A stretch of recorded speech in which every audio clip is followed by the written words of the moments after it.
Pemerintah mengatakan bahwa kami kritikus itu tidak baca draft undang-undang Omnibus Law tentang Cipta Kerja. Sekarang saya mau tunjukkan.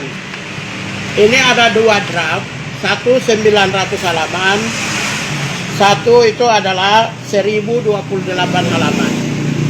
Jadi bagaimana pemerintah bilang kita itu pembohong, kita itu tipu. Kami itu sudah baca draft undang-undang ini.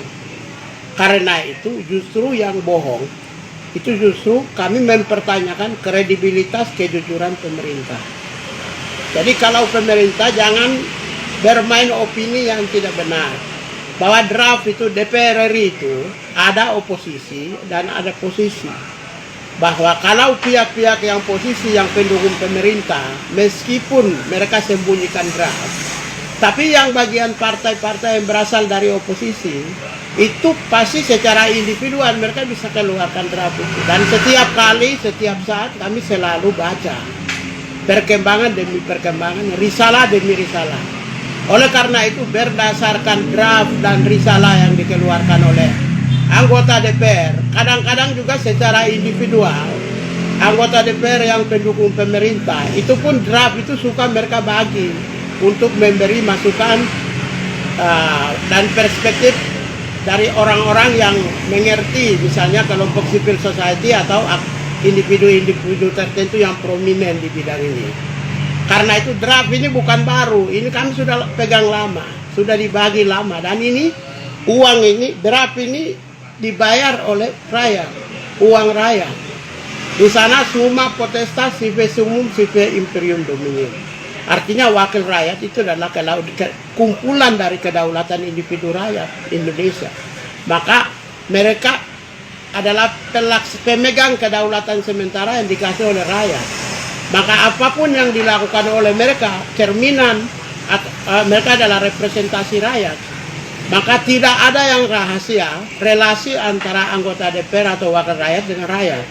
Maka seluruh peristiwa, seluruh tindakan kebijakan yang ada di parlemen itu tentu harus diketahui oleh publik sebagai bagian dari akuntabilitas dan bagian daripada pemegang kedaulatan rakyat itu sendiri.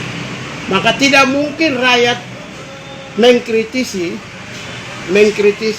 misalnya buruh kritisi beberapa aspek.